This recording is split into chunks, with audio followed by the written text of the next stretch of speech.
Assalamualaikum warahmatullahi wabarakatuh. Salam sejahtera.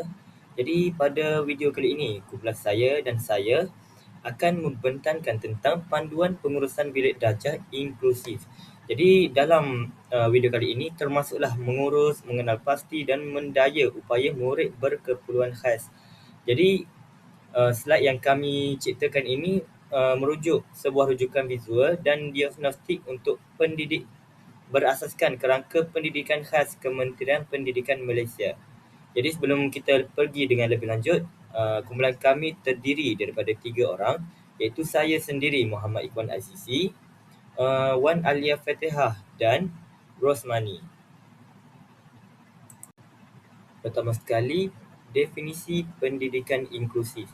Jadi, pendidikan inklusif membawa maksud penyertaan merangkumi murid tipikal MBK bersama-sama dalam bilik darjah biasa tanpa diskriminasi. Akta OKU 2008. Seterusnya, pendidikan inklusif mempunyai matlamat tersendiri iaitu menyediakan kemudahan persekitaran normal untuk meningkatkan keupayaan secara maksimum. Jadi matlamat pendidikan inklusif ini untuk memudahkan lagi kemudahan untuk membantu murid kurang upaya untuk belajar. Jadi seterusnya kategori MBK. Jadi MBK terbahagi kepada 6 kategori berdasarkan pindaan KPM 2013. Jadi kategori yang pertama itu kurang upaya penglihatan, yang kedua kurang upaya pendengaran, yang ketiga kurang upaya fizikal, yang keempat kurang upaya pertuturan, yang kelima masalah pembelajaran, dan yang terakhir iaitu kurang upaya pelbagai.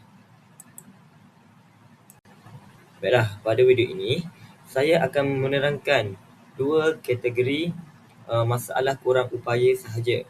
Jadi kategori yang pertama iaitu masalah penglihatan.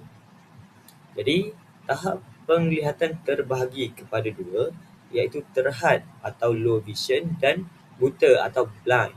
Jadi untuk terhad low vision, di mana individu mempunyai medan penglihatan kurang daripada 20 darjah. Jadi penglihatan mereka agak buram atau kabur.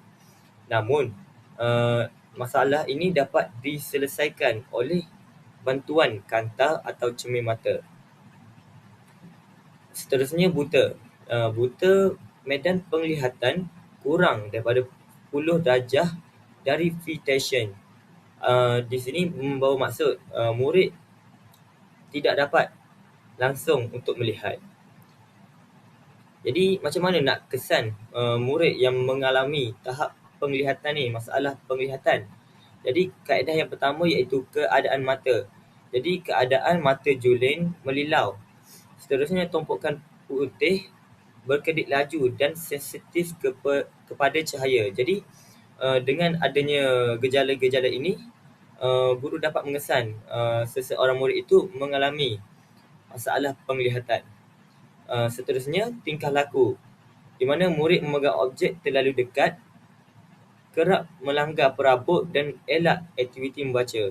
Di sini cukup jelas di mana murid itu mengelak daripada melakukan aktiviti yang melibatkan penglihatan atau kurang mampu untuk melakukan aktiviti yang terlibat dengan penglihatan. Dan yang terakhir iaitu aduan murid itu sendiri. Murid boleh mengadu mata kabur atau kering, sakit kepala, nampak dua imej pada satu objek. Jadi dengan adanya bantuan aduan murid ini, guru dapat detect dan membantu murid itu dengan kanta atau cermin mata. Kalau buta, guru dapat menggunakan kaedah yang sesuai dalam pembelajaran kepada murid tersebut. Kategori yang kedua iaitu masalah pendengaran. Jadi di sini saya akan menerangkan tentang jenis-jenis kehilangan pendengaran. Jadi di sini terbahagi kepada dua, iaitu sensori neural dan konduktif. Untuk sensori neural iaitu kerosakan koklea atau saraf ke otak. Masalah kehilangan pendengaran ini bersifat kekal yang menjejaskan kejelasan bunyi dan seterusnya menyebabkan bunyi itu berkurang atau perlahan. Jenis yang kedua pula iaitu konduktif, iaitu salur saraf tersumbat atau berlakunya kerosakan di bahagian tengah telinga. Jenis kehilangan pendengaran ini bersifat sementara dan memerlukan masa untuk pulih. Seterusnya, tahap kehilangan pendengaran DB bermaksud disable. Jadi untuk tahap yang pertama iaitu tahap normal 20 dB di mana murid itu dapat mendengar dengan normal atau seperti orang biasa pada umumnya. Seterusnya 26 hingga 40 dB iaitu pada tahap ringan. Di sini individu itu sukar untuk mendengar bisikan atau bunyi-bunyi yang halus. Seterusnya pula beralih kepada tahap sederhana iaitu 41 hingga 60 dB. Di sini seseorang individu itu sukar untuk mendengar bunyi yang berada di persekitaran mereka. Seterusnya pada tahap yang teruk 61 hingga 80 dB di mana mereka hanya merespon kepada bunyi yang kuat seperti bunyi vacuum, bunyi hentakan atau bunyi teriakan. Dan yang terakhir 80 dB ke atas iaitu pada tahap yang sangat teruk di mana mereka tidak dapat mendengar meskipun bunyi letupan atau guruh. Seterusnya, kita beralih pula kepada masalah pertuturan. Semua kanak-kanak mencapai aras perkembangan pada kelajuan sendiri. Namun, mereka perlu diberi perhatian jika terdapat kelewatan perkembangan yang jelas. Seorang anak dikatakan mengalami kelewatan pertuturan dan bahasa apabila dia tidak memperoleh kemahiran pertuturan dan bahasa yang sewajarnya mengikut umur pada awal tempoh tumbuh-taran. Jadi, berikut merupakan amaran tempoh waktu bagi kanak-kanak yang mempunyai masalah pertuturan. Yang pertama ialah kanak-kanak yang berusia 12 hingga 15 bulan. Kanak-kanak ini masih belum memahami nama objek biasa seperti botol, kereta, mainan dan sebagainya. Kanak-kanak ini langsung tidak mampu untuk menyebut perkataan-perkataan yang bermakna. Seterusnya, apabila mereka meningkat berumur 18 hingga 21 bulan, mereka tidak mampu memahami perasaan yang mudah seperti cium ibu, peluk ayah dan sebagainya. Kanak-kanak ini kurang sikit ataupun tiada langsung pembendaharaan perkataan yang asas. Apabila mereka meningkat kepada umur 24 bulan, mereka tidak mampu menggabungkan dua perkataan seperti minum susu dan sebagainya. Mereka hanya mampu meniru, tidak bercakap secara spontan. Yang seterusnya ialah kanak-kanak yang berusia 36 bulan. Mereka tidak mampu memahami arah yang panjang. Mereka tidak mampu menggabungkan perkataan dalam frasa yang panjang. Jadi berikut merupakan pembahagian kepada masalah pertuturan. Yang pertama ialah gangguan pertuturan bunyi. Jadi kanak-kanak ini mempunyai masalah artikulasi physical oral sama ada di bibir ataupun pada langit. Sebagai contoh, gagap. Gagap melibatkan pengulangan suku kata, mata berkedip dan juga muka berkerut. Yang kedua ialah gangguan bahasa iaitu kognitif.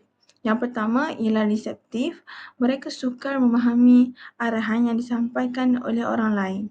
Yang kedua ialah ekspresif, mereka sukar berkongsi fikiran dan juga menyebut sesuatu perkataan.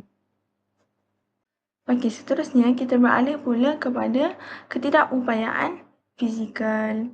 Jadi, menurut buku pengantar pendidikan khas terbitan Universiti Sains Malaysia, pendidikan bagi ketidakupayaan fizikal adalah individu yang mengalami kekurangan ataupun kecacatan daripada segi fizikal sama ada disebabkan oleh keadaan semula jadi atau penyakit ataupun kemalangan.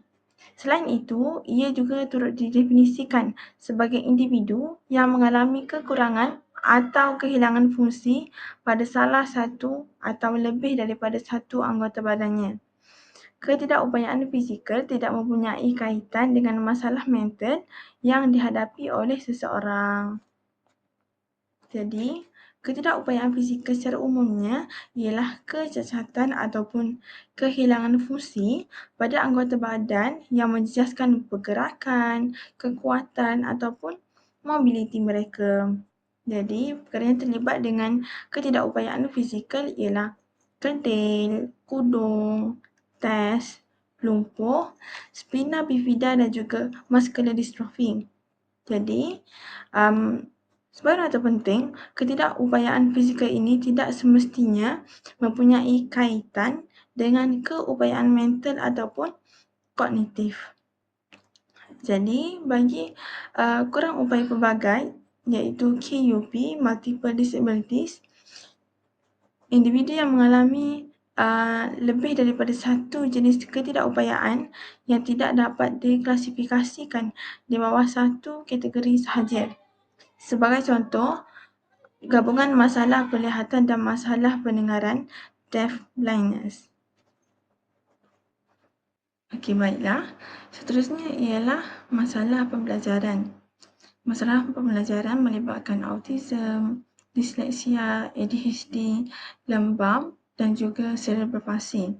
Jadi, masalah pembelajaran ini ialah masalah neurologi ataupun masalah saraf untuk memproses sesuatu maklumat.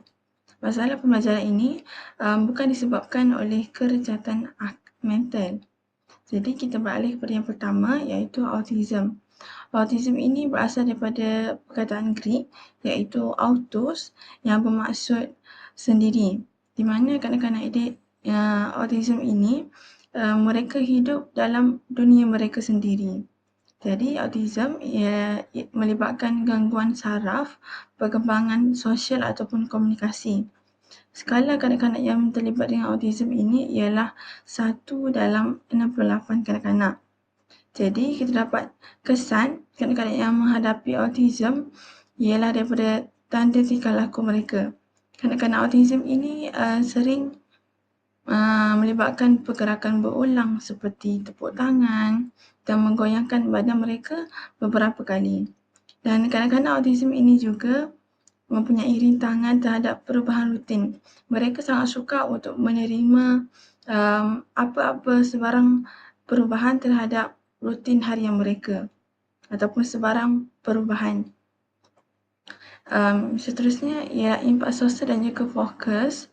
Kanak-kanak autism ini mereka kurang kontak mata, mereka suka bersendirian dan kadang-kadang tiada respon apabila dipanggil. Okey, seterusnya ialah disleksia. Disleksia ialah kesukaran otak untuk menterjemah penulisan ataupun bacaan. Jadi, kita dapat kesan kanak-kanak disleksia ialah daripada tingkah laku mereka yang sering keliru huruf B dan juga D. Hal ini kerana huruf ini mempunyai bentuk yang seakan-akan, tapi mereka sukar untuk mengenal pasti sama ada huruf B dan juga D. Dan mereka juga sering menggunakan sebutan yang terbalik dan keliru arah sama ada kiri dan juga kanan dan keliru konsep masa.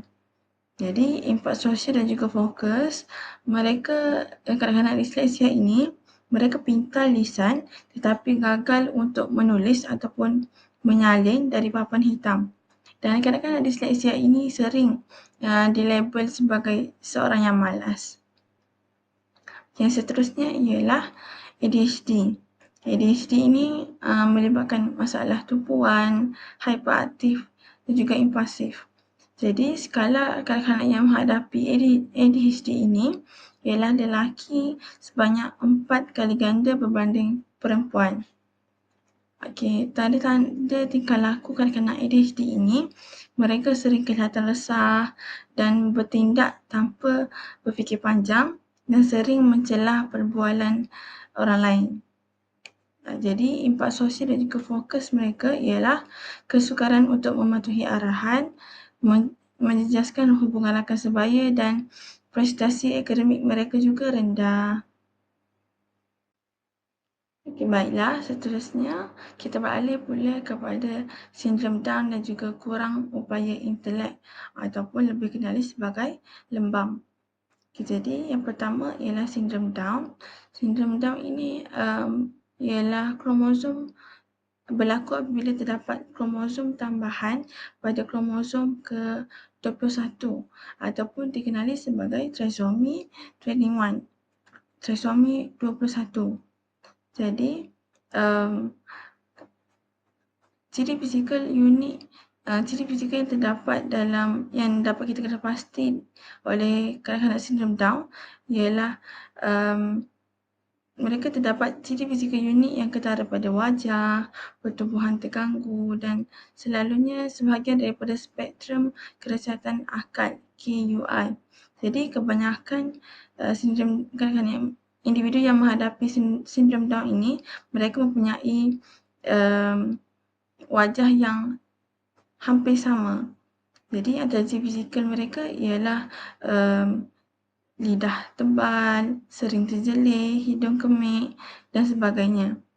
Jadi seterusnya ialah KUI, kurang upaya intelek ataupun lembam, yang merujuk kepada kecacatan fungsi intelek yang IQ mereka di bawah skala 70 dan boleh dikesan sebelum umur 18 tahun. Jadi KUI ini terdapat beberapa tahap. Yang pertama ialah ringan, di mana IQ mereka 50 hingga 69 dan umur mental mereka ialah 9 hingga 12 tahun. Mereka ini boleh mengurus diri, boleh melakukan kerja manual ataupun separa mahir dan bacaan asas yang masih boleh diajar. Yang kedua ialah sederhana, IQ mereka pada 35 hingga 49, umur mental mereka ialah 6 hingga 9 tahun dan mereka masih memerlukan sokongan komuniti dan perlu tinggal secara berkumpulan. Okay, tahap yang ketiga ialah serius. IQ mereka ialah 20 hingga 34. Umur mental mereka ialah 3 hingga 6 tahun. Individu pada tahap ini memerlukan pengawasan keselamatan dan juga penjagaan harian. Yang keempat, tahap yang amat serius iaitu IQ mereka hanya di bawah 20, umur mental mereka seperti kanak-kanak yang berumur 3 tahun ke bawah. Jadi, individu pada tahap amat serius ini memerlukan penjagaan yang berterusan dan mobiliti mereka amat terhad. Okay, baiklah. Yang terakhir ialah cerebral palsy. Jadi, cerebral palsy ini boleh berpunca sama ada daripada jangkitan ibu ataupun kurang oksigen semasa lahir dan mempunyai demam kuning yang tinggi ketika masih bayi. Jadi, cerebral palsy ini boleh dibahagikan kepada beberapa bahagian, beberapa jenis iaitu yang pertama spastik, diskinetik, ataksik dan juga campuran. Jadi yang pertama ialah spastik iaitu sebanyak 65%. Individu yang pada tahap ini mereka mempunyai otot yang tegang dan lemah dan boleh berlaku sebagai quadriplegia iaitu pada 4 anggota iaitu pada kedua-dua tangan dan juga kedua-dua belah kaki mereka. Diplegia, kedua-dua kaki ataupun hemiplegia, sebelah badan saja. Jadi yang kedua ialah diskinetik iaitu sebanyak 10%. Otot mereka bergerak secara spontan, menggeliat dan tidak terkawal secara perlahan. Seterusnya ialah ataksik iaitu sebanyak 5% saja. Pergerakan mereka seolah menggigil dan mempunyai gangguan imbangan seperti langkah berjalan yang tidak betul. Seterusnya ialah campuran iaitu sebanyak 20% dan jenis ini merupakan gabungan spastik dan juga diskinetik. Jadi, gejala iringan yang boleh kita kenal pasti terhadap individu yang menghadapi cerebral palsy ini ialah yang pertama, sawan ataupun epilepsi, terutamanya spastik, gangguan kognitif, pernafasan ataupun pertuturan yang tidak teratur. Seterusnya, paradoks pintar cerdas. Apa yang dimaksudkan dengan paradoks? Paradoks membawa maksud seseorang yang mempunyai kognitif yang tinggi tetapi perkembangan emosi mereka tidak seiring dengan perkembangan kognitif mereka. Jadi, murid pintar cerdas ini mempunyai IQ yang lebih besar daripada 120 per 130, iaitu mereka yang mempunyai kelebihan fungsi otak namun perkembangan emosi mereka tidak seiring dengan perkembangan kognitif mereka. Jadi, murid seperti ini mempunyai ciri-ciri kognitif yang dapat dikenal pasti. Yang pertama, daya tumpuan mereka amat tinggi terhadap perkara yang mereka minat. Yang kedua, pemikiran abstrak dan penangkulan mereka melebihi daripada usia. Dan yang ketiga, mereka dapat membaca dengan lebih awal serta perbendaharaan kata mereka berada pada tahap yang tinggi. Ciri-ciri afektif iaitu risiko dan cabaran pula. Yang pertama, mereka mempunyai sikap perfectionist, iaitu sikap yang mementingkan kesempurnaan. Dan yang kedua, mereka juga amat sensitif dan mudah tertekan dengan cangkaan. Dan yang ketiga adalah mereka suka menyendiri, cepat bosan dengan kurikulum biasa, iaitu mereka juga dilabel sebagai murid yang suka mengganggu murid lain apabila mereka bosan. Seterusnya adalah apakah faktor penentu yang menyebabkan berlakunya masalah pintar cerdas ini. Jadi, perkara ini disebabkan oleh dua faktor, iaitu dalaman dan luaran. Dalaman adalah bakar dan biokimia, manakala faktor luaran adalah persekitaran kanak-kanak itu. Jadi, bagi dalaman disebabkan oleh faktor keturunan. Kajian menunjukkan bahawa 30 hingga 50% masalah pintar cerdas ini disebabkan oleh kanak-kanak itu mempunyai ibu bapa atau keluarga yang menghadapi masalah yang sama, iaitu diwarisi. Yang bermaksud kanak-kanak yang mempunyai masalah ini kemungkinan besar disebabkan oleh mempunyai keturunan yang sama. Jadi, yang kedua adalah biokimia, iaitu ketidakseimbangan bahan kimia dalam badan. Otak kita ini mempunyai bahan kimia yang terhasil secara semula jadi, iaitu neurotransmitter. Contohnya dopamin, serotonin. Jadi, fungsi bahan kimia ini adalah untuk menghantar isyarat antara sel-sel otak serta untuk bantu kita mengawal emosi dan membuat keputusan. Jadi, fungsi otak ini ada dua bahagian, iaitu bahagian kawal diri dan bahagian otak. Jadi, bahagian otak ini menyebabkan murid itu menjadi sangat bijak, manakala bahagian kawal diri ini, jika bahan kimia tersebut tidak seimbang, akan menyebabkan murid ini susah untuk mengawal diri. Jadi, punca utama, jadi perkara ini akan menyebabkan berlakunya hyperaktif atau ADHD.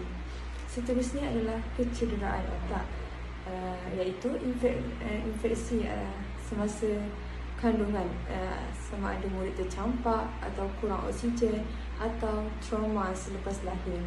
Jadi, yang kedua adalah faktor luaran, iaitu persekitaran. Yang pertama adalah sosioekonomi seperti kemiskinan, persekitaran kotor, pemakanan tidak seimbang, iaitu malnutrisi. Jadi, yang kedua adalah rangsangan mental, iaitu kekurangan kasih sayang, pengabaian, persekitaran yang berkurang interaksi dengan kanak-kanak tersebut. Dan yang ketiga adalah pedagogi, iaitu pengajaran yang tidak sistematik dan tidak diubah suai yang akan memburukkan lagi masalah yang ada. Secara ringkasnya, cara pengajaran tersebut tidak sesuai dengan murid yang mempunyai masalah pintar cerdas ini. Jadi, yang akhir sekali adalah 3 cabaran holistik murid berkepeluang khas. Jadi, holistik ini merangkumi akademik, iaitu kognitif, sosial dan emosi serta motivasi.